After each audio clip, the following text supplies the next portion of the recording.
Elle annonçait l'annonce de l'approche d'une troupe considérable, toute proche. Cette troupe était composée d'une garnison de 800 soldats venus d'Angers, auquel s'était joint la garnison de Châteauneuf, chose qui faisait un nombre assez considérable de résistance face aux 300 chouans ici présents autour de la messe. Les chouans tinrent vite conseil. Ils tâcheront de laisser derrière eux une arrière-garde composée d'une douzaine d'hommes pour permettre à l'abbé Baudouin de terminer le saint sacrifice de la messe, puisqu'en principe, une messe qui est commencée ne peut être arrêtée. Mais, à peine les premiers avaient-ils fait un quart de lieue que les troupes républicaines arrivèrent. Les chouans restés sur place se défendirent courageusement, mais avec le désespoir de la fin du combat.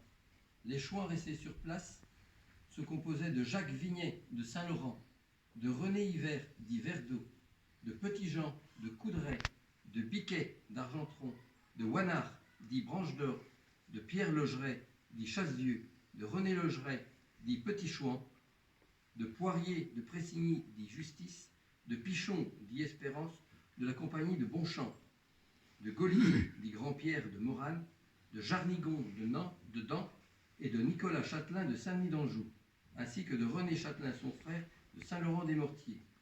Ils ont laissé leur nom attaché à cet épisode, et donc on aura une pensée toute particulière pour eux. Mais la retraite devient vite une déroute. 12 hommes face à plus de 800 hommes, le combat était illégal. L'abbé Baudouin, lui, avait pu réussir à finir sa messe, mais il est venu au secours d'un blessé républicain et fut fait prisonnier et emmené à Angers.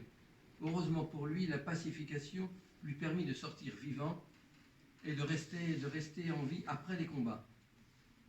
L'abbé Angot et Léopold de Quatrebarbes étaient une des familles habitantes ici à l'époque de la Révolution, qui ont recueilli les témoignages sur place, affirment que le combat eut lieu au moins dans une partie du château lui-même, dont les murs conservèrent longtemps des traces de sang liées au combat. La marquise de Maulne, née Cécile de Quatrebarbes, et petit-fils de l'un des propriétaires de Noirieux au XIXe, se souvient que son grand-père lui a expliqué que certains prisonniers et blessés avaient été enfermés dans la forge se trouvant dans l'aile sud du château, donc juste à côté ici. Une plaque encore apposée à la chapelle, c'est-à-dire ici, a immortalisé ces faits. Vous pourrez voir la plaque ultérieurement. Ces événements sont également évoqués par Victor Hugo dans son roman 93, et là nous regrettons que notre ami Gilles Rave ne soit pas là, sinon il aurait lu avec beaucoup de capacité le texte de 93 où le château de Noirieux est en effet évoqué, puisqu'il raconte à son ami Montchévrier: tu iras à Entrain où tu verras M. de Frotté, d'Entrain à la Jupelière où tu verras M. de Rochecotte, et de la Jupelière à Noirieux où tu y rencontreras l'abbé Baudouin. Te rappelleras-tu de tout cela? Il répondit: oui, comme mon pater. Et donc la trace de ce passage est encore évoquée brillamment par Victor Hugo et est un passage très connu. Quelques victimes de ce triste combat furent inhumées également à Noirieux. Un calvaire existe encore à cet endroit, à côté de Noirieux, à l'entrée de Noirieux. En restauration. Il est en restauration. Et François avait prévu aller plus vite, mais François est malheureusement décédé plus rapidement que ce n'était prévu. Tant qu'à Coquereau, lui, il ne s'avoit pas vaincu. Il tentera plus tard un coup de main sur Château-Gontier, mais finira par se faire tuer lui-même le 29 juin 1795, soit relativement peu de temps après le combat de Noirieux, alors âgé de 27 ans à Dant.